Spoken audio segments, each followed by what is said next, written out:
Hey guys, welcome back to my channel. I hope you're all doing really well today. So I am back today with my first sewing project of the summer season, and I'm really happy with how this project turned out. I'm excited to show it to you today.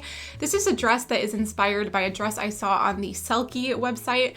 I wanted to make something kind of similar to the styles from Selkie, but a little bit more casual and easy to wear. So let me show you what I came up with. So here's what the finished dress looks like. It is in this beautiful blue colored rayon fabric that I found from Joann Fabrics. I really love how this fabric sews up. It's a beautiful fabric, and they have this in several colors as well. So it has the high waistline along with the puffy sleeves, squared off neckline, and then at the hem, you won't be able to see this very well here, but there is a ruffle. So I'm really loving this style right now, and I did use a sewing pattern to create this dress. The pattern that I will be using today is McCall's number 8108. And I used view B, but also incorporated the ruffle from view A. So that came together really nicely. I like the combination of the two views for this dress. I did have to make a couple of alterations for the fit on this pattern, so I will go over those in the video, but let's go ahead and jump in and get started with the sewing. So to get started with this dress, I'm going to be using McCall's number 8108. This is such a cute dress pattern. I'm going to be combining view B with the ruffle from view A and mixing those two together. And I'm going to be working with this blue rayon fabric today. I'm also planning to make this dress in a white linen, but I thought it might be kind of hard to see on camera. So we're going to start with the blue fabric today. So the first thing I'm going to do is just pin down all of my pattern pieces and cut them out. And I am going to cut out all of the bodice pieces twice to use for a lining.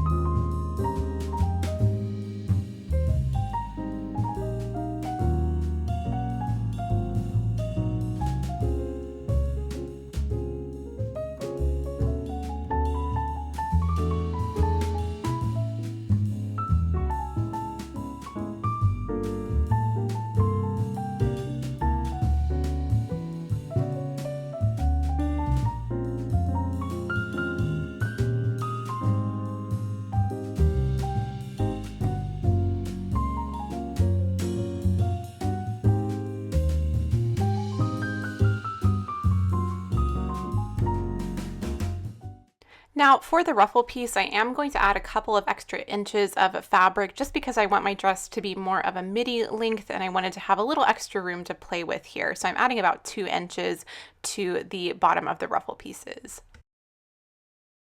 Now this pattern does have quite a few pieces, so let me quickly go over those before we get to the sewing. There's the sleeve piece and the cuff piece for the sleeves. Then for the bodice, there's the center front and side front pieces, center back and side back pieces, as well as the yoke for the front and back, which is kind of like straps. And then there are the skirt front and back pieces and the ruffle pieces.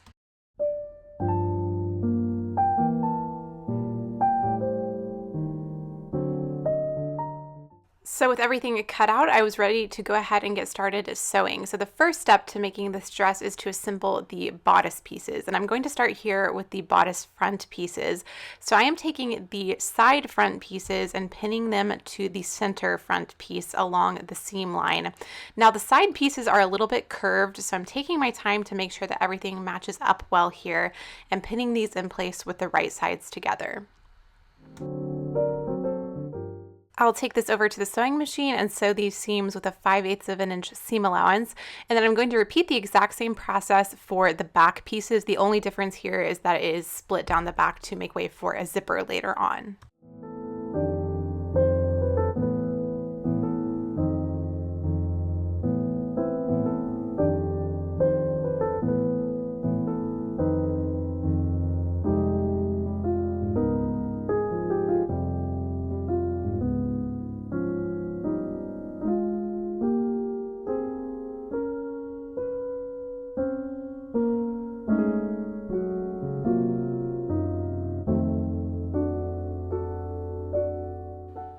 And once those seams are sewn, I'm just going to press these seams open. This will reduce the bulk once we add the lining later on. So I'm going to press this open with my iron.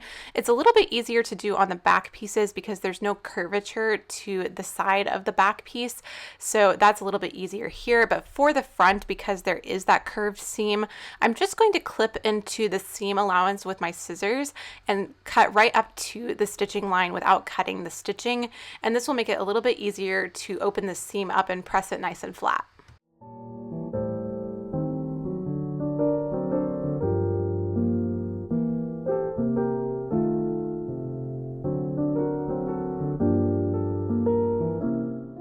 So once everything is pressed and looking nice and clean, I am going to go ahead and sew the side seams. So I'm going to take the back pieces and line them up with the front piece at the side seams. There are notches here to match up, so I'm using those to make sure everything is in place.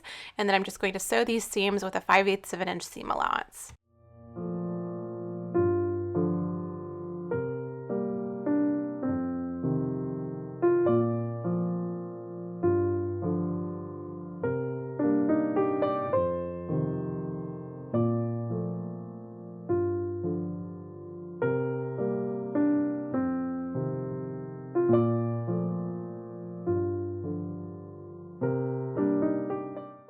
Now I'm just going to repeat all of these steps with the lining pieces to make the lining for the bodice.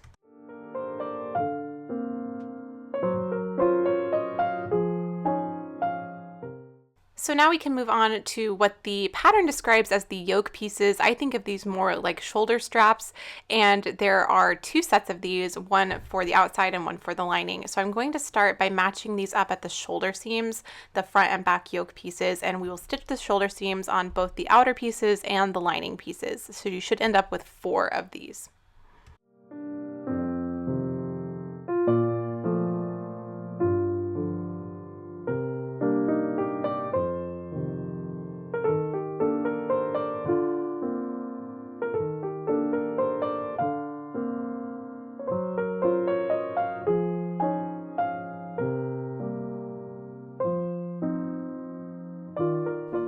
Next, I'm just going to press the seam open at the shoulder seam, and then we're ready to layer the outer piece with the lining piece.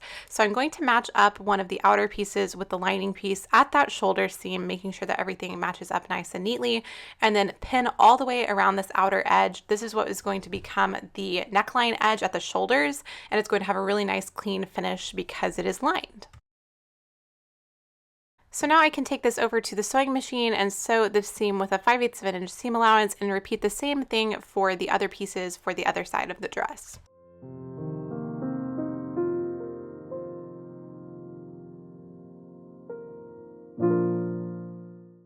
To keep this seam from looking bulky on the outside, I'm just going to trim away any excess seam allowance here with my scissors, making sure that I don't cut my stitching line, and then I can turn these right side out and press them down.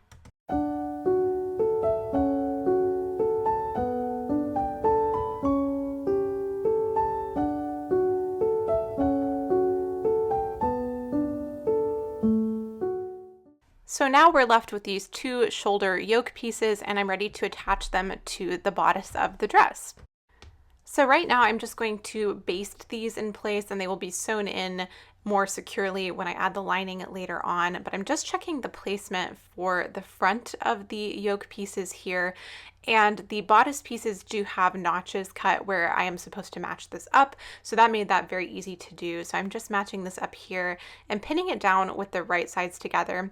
Then I'll do the same thing in the back, making sure that I don't get the strap twisted so that everything looks good when it's turned to the right side. So what we're doing right now is basically creating an armhole for the sleeve to be set into. So the lower part of the armhole comes from the bodice piece, and then the upper armhole comes from the yoke pieces. And with everything pinned in place, I'm going to take this to the sewing machine and run basting stitches over the edge of each strap to secure it in place.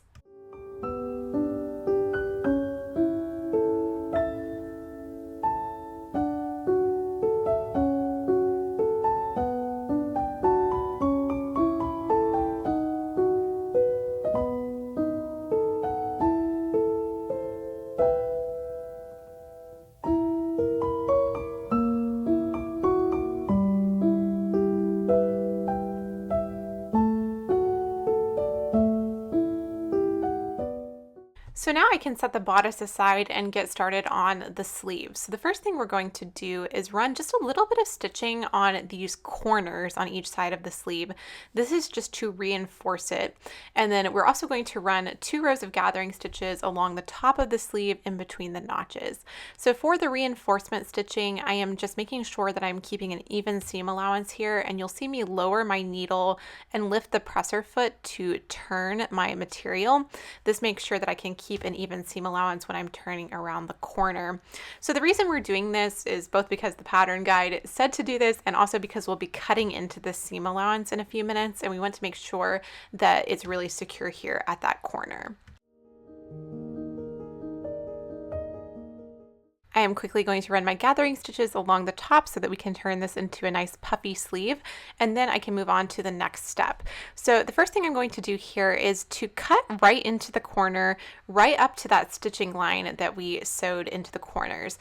And this is going to help when we go to sew the sleeve into the armhole to make sure that everything fits properly. So you're just going to make a little notch right there and make sure not to cut too far into the stitching. After I've done that, I can go ahead and move on to the side seam. So I'm just going to pin the sleeve together with the right sides together along the side seam. I'm going to sew this down with a 5/8 of an inch seam allowance, and I'm also going to run this through my serger. This is the first seam that I'm using the serger on today because this is the first one that will be not lined. So I'm going to use my serger to finish that off. You could use a zigzag stitch or whatever you have to finish the seam.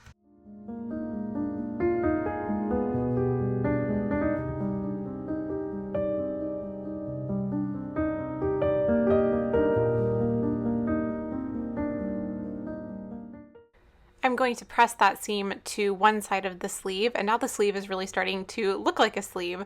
So I'm turning it right side out here, and then I'm going to run 2 rows of gathering stitches all the way along the bottom of the sleeve to help give it that nice puffy shape.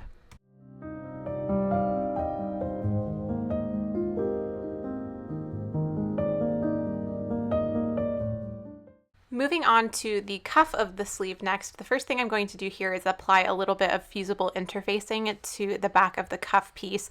I had this scrap that almost fit perfectly, so I'm just trimming this to fit my sleeve piece. And then I can go ahead and sew the side seam of the cuff. So I'll match up the short edges of the cuff piece and sew this down with a 5/8 of an inch seam allowance.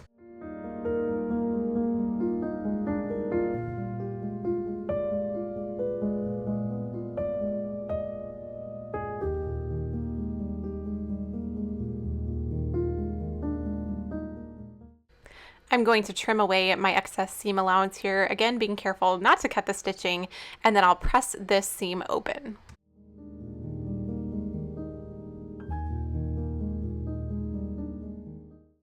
Next, I'm going to fold up one edge of the cuff 5/8 of an inch and press this down almost like I'm making a hem here, and this is going to make the process of finishing the cuff easier later on.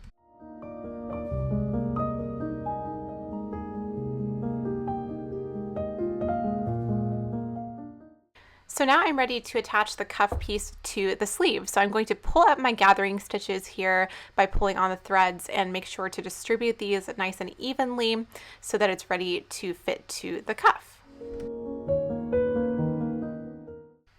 Now I'm pinning the cuff to the sleeve with the right sides together, matching up that non-folded edge to the edge of the sleeve.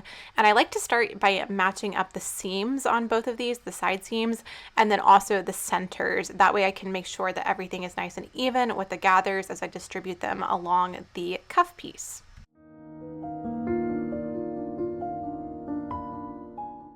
And with everything pinned in place, I can go ahead and sew this down on the sewing machine. Now, when I'm sewing gathered fabric to non-gathered fabric, I like to sew on the gathered surface just to make sure that I don't catch any of the fabric in the stitching that I don't want to.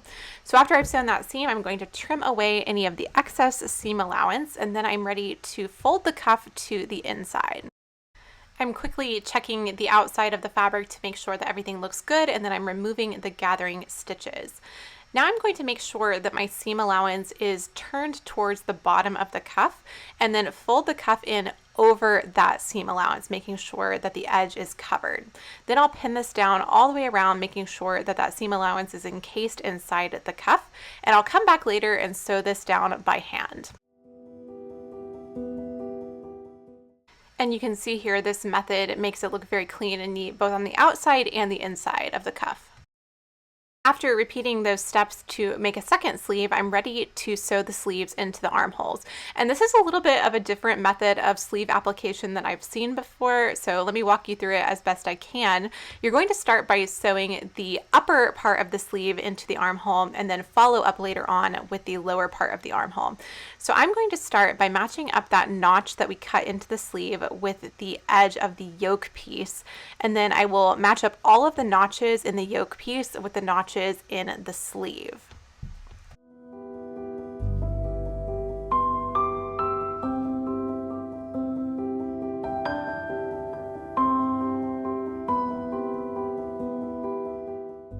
And once all of that is matched up and pinned down, you'll see I have all this extra fabric where I can pull my gathering threads up to create the puffy top of the sleeve. So I'm going to pull my gathering threads and then pin this in place.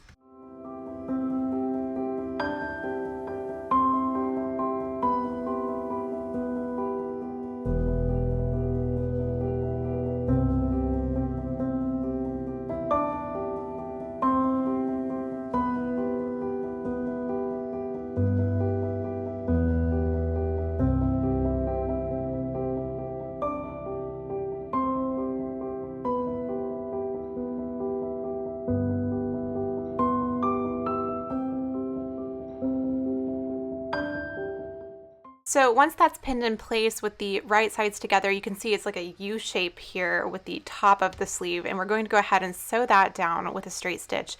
Then we'll come back later and sew up the lower part of the armhole, but right now that is going to look like a little gap, and this will be really easy just to sew in place with a nice small straight seam.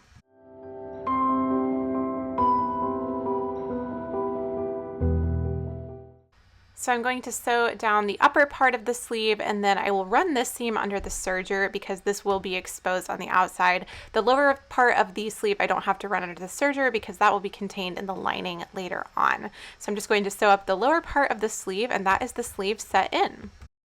So here's what it looks like now that the sleeves are set into place, and now it's time to add the lining. So I'm going to fold the sleeves and the yoke pieces down so that this entire top seam allowance stands up. Then I can match up my lining piece with the top of the bodice piece by matching this up along all of the side seams for the bodice. Then this becomes really easy. We're just going to sew all the way across the top of the bodice, encasing all of that seam allowance in the lining.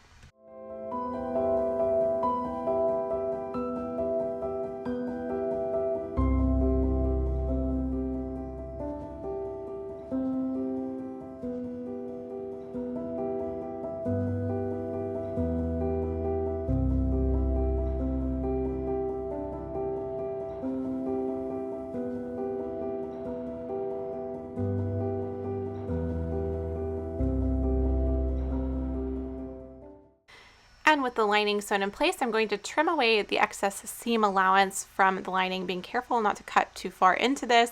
And then I'm just going to run understitching all the way across the lining piece. I love this method of lining of the bodice because it means I can understitch the entire thing so it stays to the inside really nice and neatly.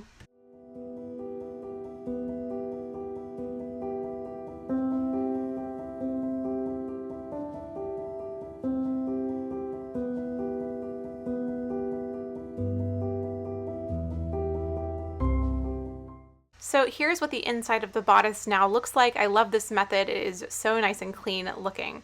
So the final step to the bodice is just to sew down the edge of the cuff with some hand stitches, and I'm going to do that really quickly, and then we can move on to the skirt.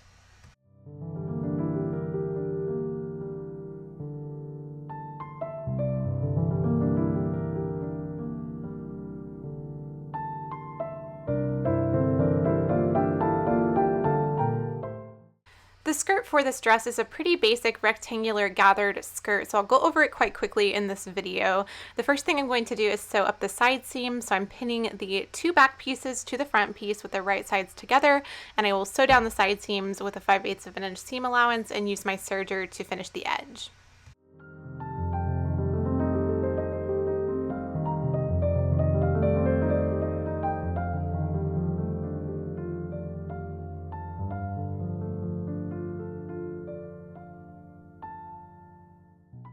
I'm going to quickly press those seams to the back of the dress, and then I'm going to use my serger on the outer raw edges of the skirt just to finish those edges so that I don't have to do that later on. Now I'm just going to run 2 rows of gathering stitches along the top of the skirt, and then I'm ready to gather up the skirt and attach it to the bodice.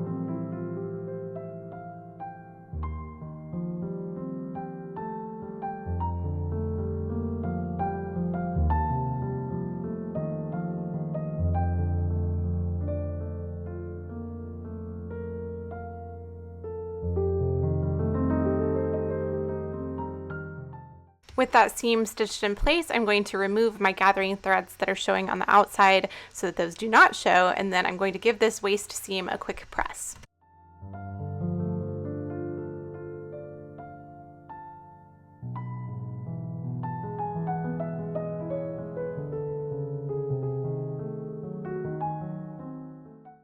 So now it's time to install the zipper, and I'm using an invisible zipper for this dress.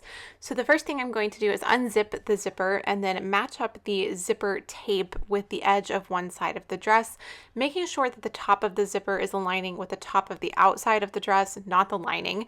Then I'm going to sew this in place as close to the zipper teeth as I can. You may notice I don't have a zipper foot on this sewing machine. I would definitely recommend it. I need to get one for this sewing machine. Now, to make sure that everything aligns on the opposite side of the dress, I'm going to zip up the zipper and then use a pin to mark the waist seam. That way I can align this marking with the waist seam on the other side, and when I zip everything up, it should all match really nicely. So now I'm just going to do the same thing on the other side and sew the other half of the zipper in place.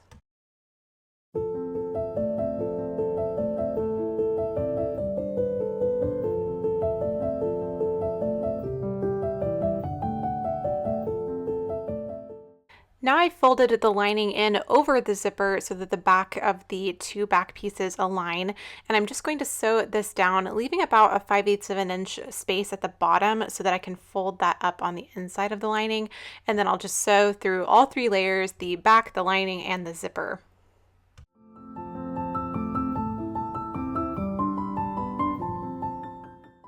Now when I turn that right side out, here's what it looks like, and my zipper is looking really good. Now I can sew up the back seam of the dress, so I am just going to pin the back pieces together, starting at the base of the zipper and going all the way down the back of the dress. Then I'll sew this in place with a 5/8 of an inch seam allowance, and because we already serged these edges earlier, this is good to go, and I can just press the seam open. Now moving on to the ruffle, this is made basically in the same way as the skirt, except I'm going to sew up 3 seams here, so there won't be an opening in the back. So I'm going to sew all of these side seams together and use my serger to finish off the edge. This will create one big loop of fabric.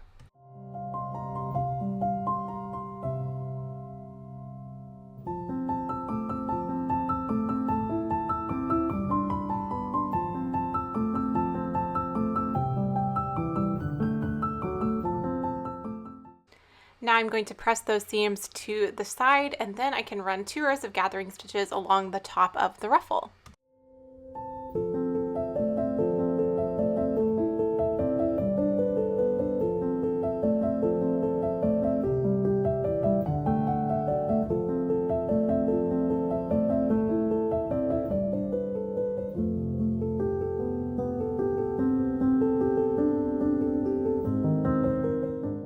I'm using my serger to finish the lower edge of the ruffle, and I'm going to go ahead and hem this before I gather it and attach it to the skirt.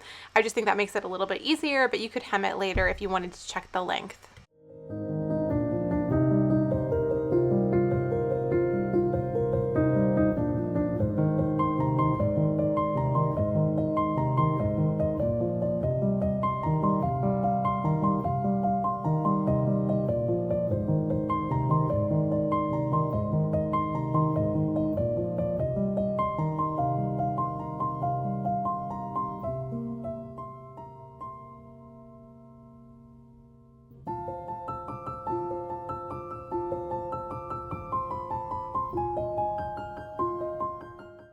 Now with my hem sewn in place, the last thing to do here is to gather up those gathering stitches and pin the ruffle to the bottom of the skirt with the right sides together, adjusting the ruffle to fit nicely and for the gathers to be really evenly dispersed.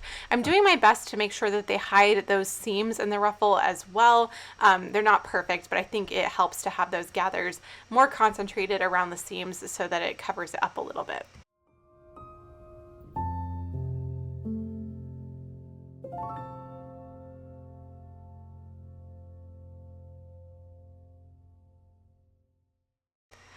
So now I'm just going to sew the ruffle on with a 5/8 of an inch seam allowance and use my serger to finish off the edge.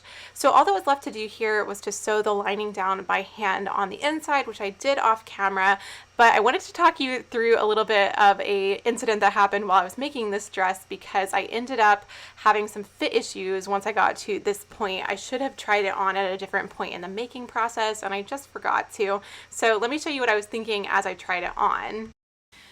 Okay, taking a little break from the normal format of my videos to tell you about a couple of alterations I am going to make to this dress. So I had tried on the bodice during the making process, but when I tried on the final dress, I felt like the fit was a little bit off. Usually I have pretty good luck with McCall's patterns, but not with this particular dress. So let me tell you about those issues and then what I'm going to do to fix them. So the main problem I'm having is that there is just a little bit too much space in the bodice. So the front here is very gapey and then the same problem in the back. I also realized once I tried on the final dress that the back was a lot lower than I liked, so I am going to end up raising the back a little bit. So the way I'm going to change the bodice to make it fit a little bit better, first of all, I'm going to take in the back about 2 inches because it's actually quite big and I want it to be more tight fitting across the chest. So I will take the back in by the zipper about 2 inches. And then for the neckline, I am going to take this up just a little bit right here so that it fits more closely. And I'm also going to replace the back panel and the front center panel just because they feel like they have a little bit too much fabric. So I'm going to make those alterations, undo a little bit of my work, and then redo it, and hopefully we will have a better fit. So when I first tried on the dress, I was feeling a little bit discouraged because I had spent a lot of time on it and I was frustrated I was going to have to undo a lot of my work and just frustrated at myself for not catching this earlier. But I took a few days break and came back and just took apart as much as I needed to and really took my time here. And it was good to take a little break between fixing what I had to do, I think. So I came back to it with more of a fresh mind and it worked out really well. So I just ended up taking the zipper out and then undoing a lot of the bodice seams and was able to fix the fit pretty easily. The main thing that made a difference for me with the fit was actually adjusting the lower angle of these strap pieces. So I just folded them up so it was almost like an inch removed from the outside, and that ended up actually making it fit a little bit more tightly across the front and raising the neckline to a point that I liked it. I also did take it in about 2 inches in the back where the zipper was, so I really didn't need to replace the back and front panels, but I went ahead and tried it with new ones just so I could check if I could raise the neckline that way, but I didn't end up needing to because of that alteration that I made to the straps. So I hope that kind of makes sense. I just wanted to include this in here because it was a significant part of the work that I did on this dress, and it was good to see that I could come back from kind of a discouraging setback and it still worked out well in the end.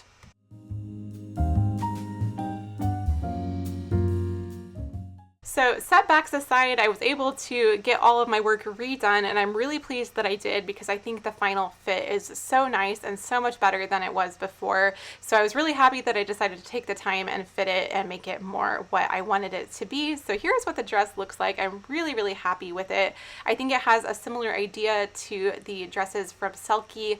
If you wanted it to be a little bit more over the top, you could use a more stiff fabric and it would give it more of a puffy silhouette. But because this fabric is more flowy, it gives it a little bit more of a casual look, which I really like and I think fits in with my wardrobe and my lifestyle. So yeah, I'm really pleased with how it turned out.